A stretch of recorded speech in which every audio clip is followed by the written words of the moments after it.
Assalamualaikum, nama saya Muhammad Syaiman. Nombor metrik saya F2041.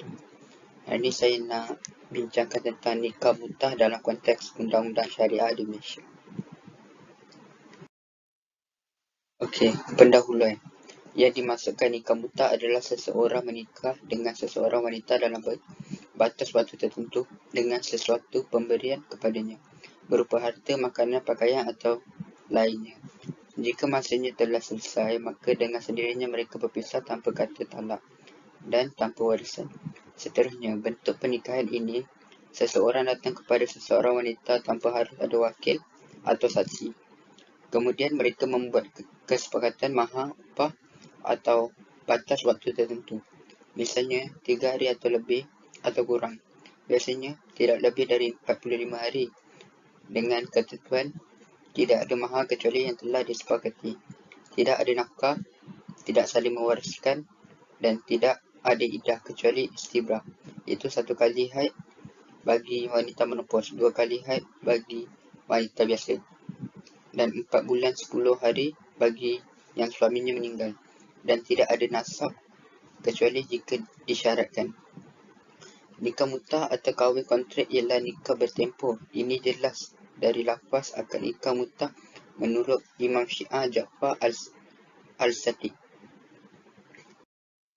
Seterusnya, isi dan huraian. Mengikut peruntukan dalam Undang-Undang Keluarga Islam Wilayah Persekutuan 1984 menyebut bahawa selain haknya untuk memohon nafkah seseorang perempuan yang diceraikan tanpa sebab yang patut oleh suaminya, boleh memohon mutah atau pemberian sagawati kepada mahkamah. Tafsiran mutah di atas dapatlah dijelas bahawa mutah ialah pemberian atau bayaran sagawati yang wajib diberi suami kepada isteri yang diceraikan. Hukum Islam tentang nikah mutah. Nikah mutah telah diharamkan oleh Islam dengan dalil kitab, sunnah dan ijma' dan secara akal. Masa ayat di atas dan orang-orang yang memelihara kemaluannya kecuali terhadap isteri-isteri mereka atau budak-budak yang mereka memiliki, maka sesungguhnya mereka dalam hal ini tidak tercela. Barang siapa mencari yang di balik itu, maka mereka itu orang-orang yang melampaui batas. Waktu pengharaman mutah. Ada riwayat mengatakan bahawa larangan mutah dimulai ketika perang Khaibar. Ada riwayat yang mengatakan pada Umrah Qadah Zulqadah. Ada riwayat yang mengatakan pada masa penaklukan Mekah Ramadan. Ada riwayat yang mengatakan pada perang Autas dikenali juga dengan perang Hunain Syawal, dan riwayat yang mengatakan pada perang Tabuk Rajab. Ada riwayat yang mengatakan pada Haji Wadah Zulhijjah. Ada riwayat yang mengatakan bahawa yang melarangnya secara mutlak adalah Umar bin Khattab radhiyallahu anhu. Kesimpulannya, tidak ada bezanya antara nikah mutah dengan pelacuran. Malah mungkin kedudukannya lebih rendah berbanding dengan pelacuran. Jika kadar mas kahwin yang dipersetujui oleh pasangan jauh lebih kecil dengan bayaran untuk seseorang pelacur. Dalam maqasid al-syariah yang ada antaranya ialah maruah, bukan nikmat atau keseronokan. Ini kerana syariat Islam adalah bermatlamatkan kemaslahat Islam.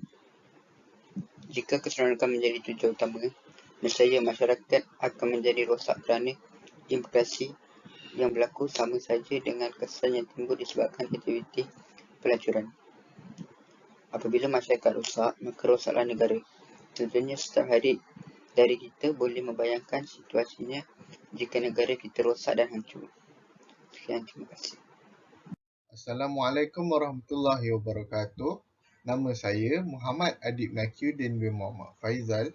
Nombor pendaftaran 17 DDT 21F2004 dari program Diploma Teknologi Maklumat Teknologi Digital pada sesi 2021 dan 2022. Nama pensyarah ialah Ustazah Rahimah binti Halim. Topik yang akan dibincangkan pada hari ini ialah nikah mut'ah dalam konteks undang-undang syariah di Malaysia. Seperti yang kita semua tahu, perkahwinan mut'ah ialah satu kesalahan yang sering dilakukan di Malaysia. Walaupun dengan apa yang kita tahu, ianya diharamkan oleh kebanyakan mazhab. Ini kerana perkahwinan ini tidak boleh dibuat main seperti berkahwin sementara atau sebab ingin melakukan hubungan suami isteri kemudian bercerai semata. Kefahaman dan niat seperti itu sangatlah tidak patut ada dalam diri kita. Di dalam konteks Undang-Undang Syariah Malaysia juga mengharamkan pelakuan nikah mut'ah ini kerana akan memberi kesan yang buruk terhadap diri sendiri, masyarakat dan juga negara. Antara kesan terhadap diri sendiri ialah maruah diri akan tercela, dipandang hina oleh masyarakat atas sebab nikah mut'ah yang kita lakukan. Perkahwinan kita juga tidak akan diberkati oleh Allah SWT. Kita juga akan terikut dengan ajaran Syiah.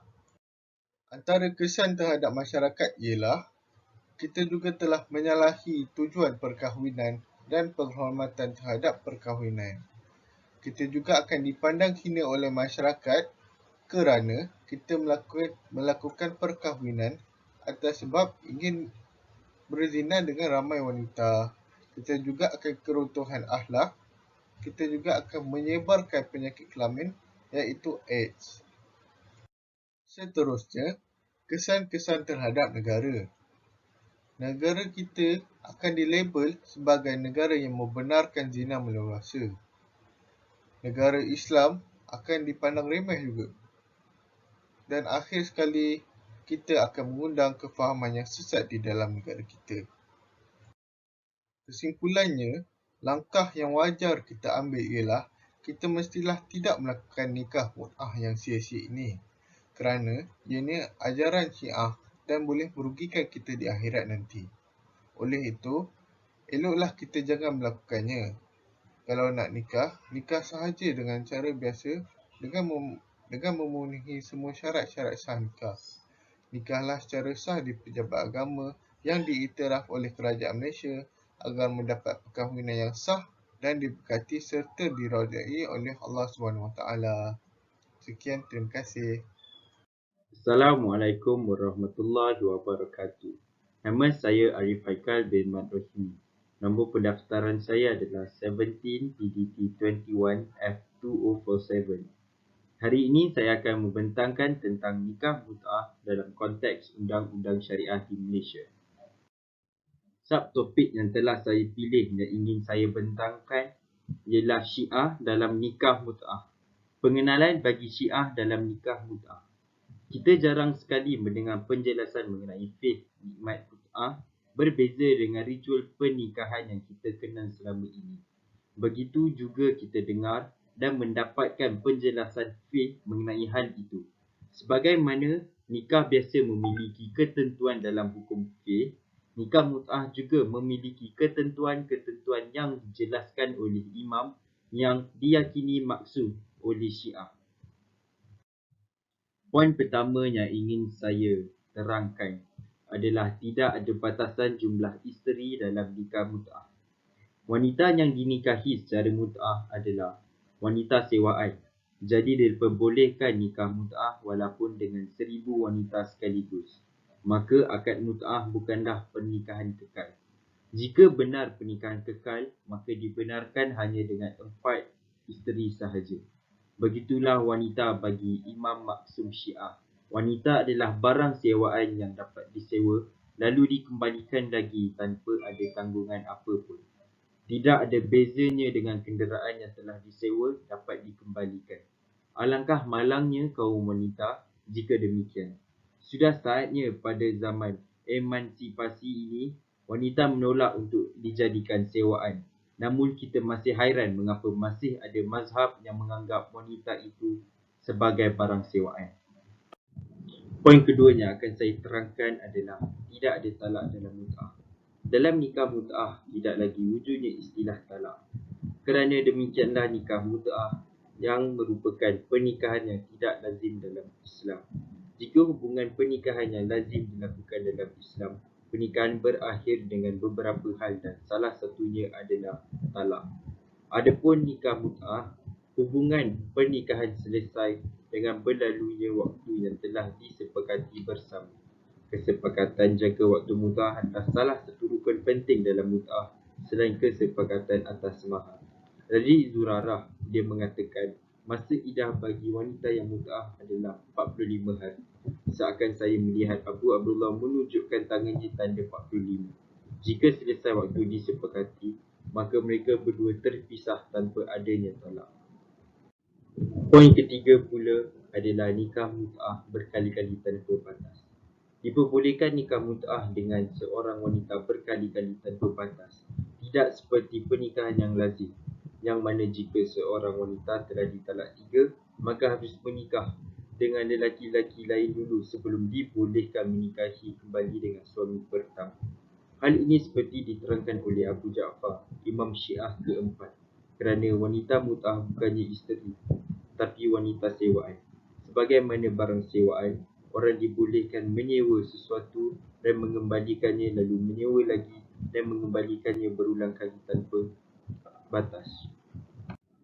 Poin yang terakhir saya akan terangkan adalah nikah mut'ah dengan pelacur. Diperbolehkan nikah mut'ah walaupun dengan wanita pelacur. Sedangkan kita telah mengetahui di atas bahawa wanita yang dinikah mut'ah adalah wanita sewaan. Jika boleh menyewa wanita baik-baik, tentunya diperbolehkan juga menyewa wanita yang memang pekerjaannya adalah menyewakan dirinya. Kesimpulan yang dapat kita pelajari adalah rasanya tak ada sesiapa di antara kita yang mempunyai ilmu pengetahuan yang cukup untuk menentukan mana satu yang betul di antara pendapat Syiah dan pendapat Azwaj tentang nikah sementara ini. Yang pasti, terdapat dua pendapat yang berbeza. Dalam keadaan begini, langkah yang wajar kita ambil ialah memilih pendapat yang paling selamat untuk kita. Kalau kita melakukan nikah mut'ah, ada kemungkinan kita membuat keputusan yang salah yang boleh merugikan kita di akhirat nanti. Sebaliknya, kalau kita tidak melakukannya, tak ada bala yang akan menimpa kita. Oleh itu, eloklah kita jangan melakukannya. Kalau nak nikah, nikah saja secara biasa dengan memenuhi semua syarat-syarat sah nikah.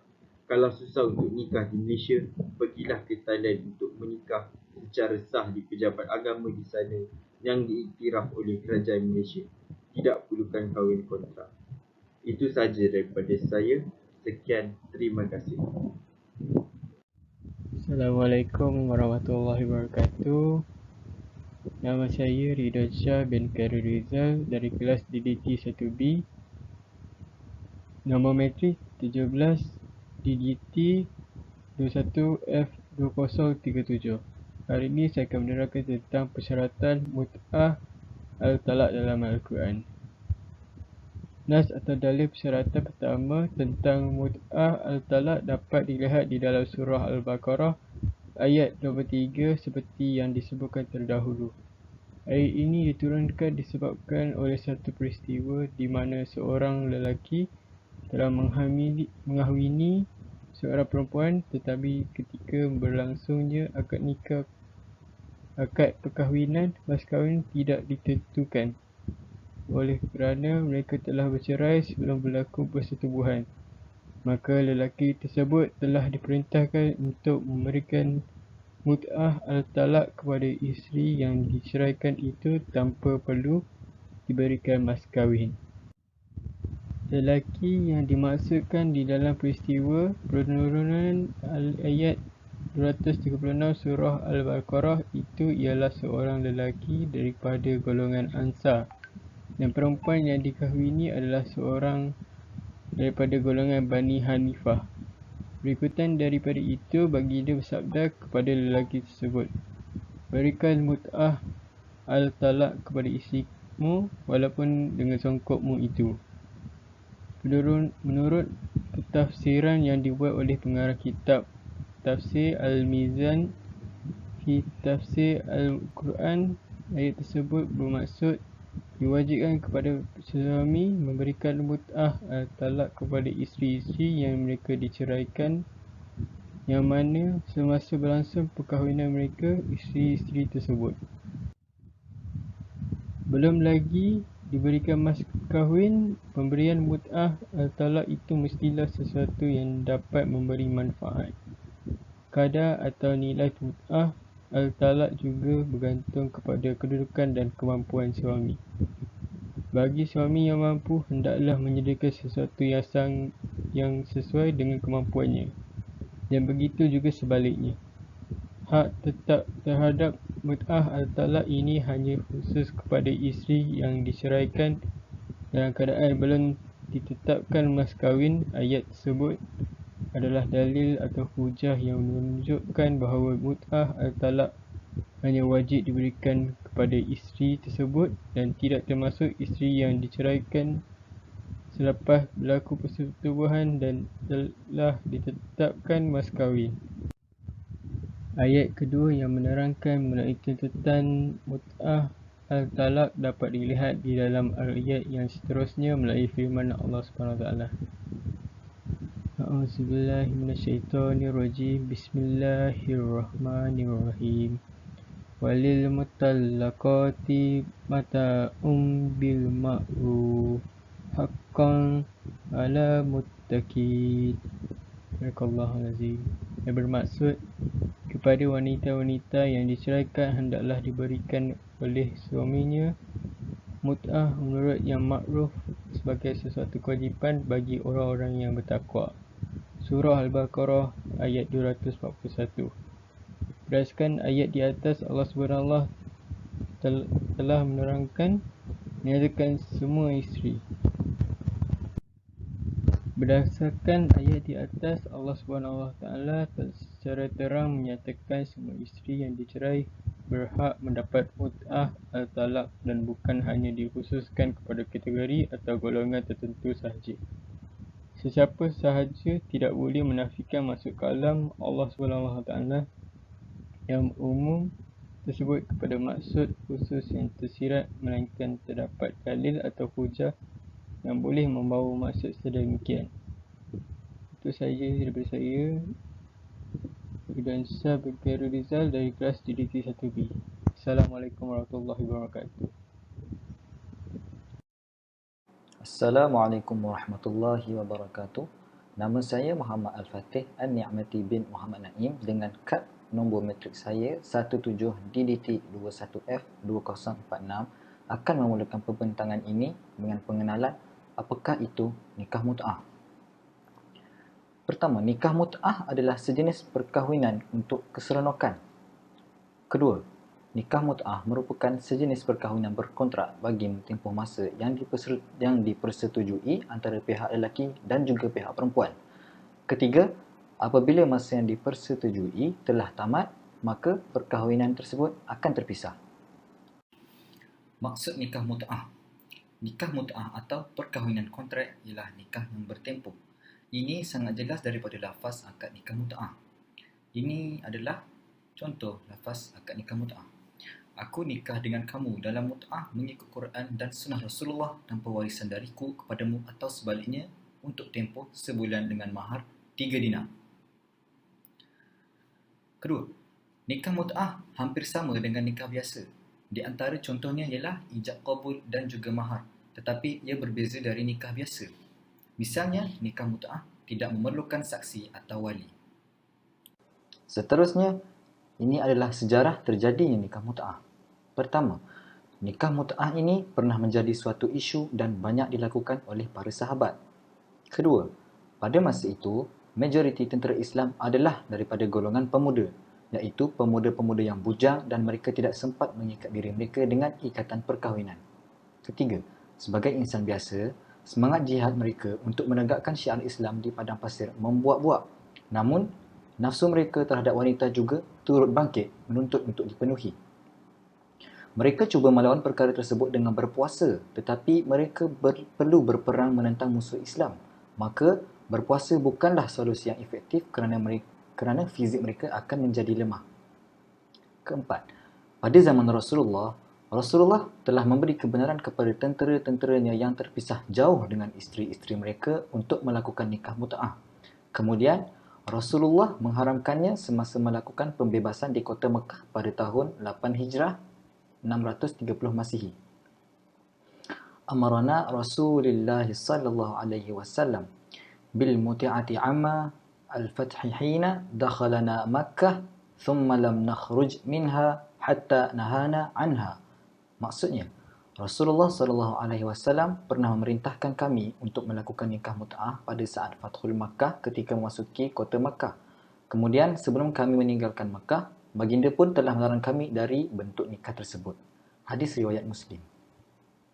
Kesimpulan pertama, nikah mut'ah adalah nikah kontrak yang pernah dilakukan oleh tentera Islam pada zaman Rasulullah.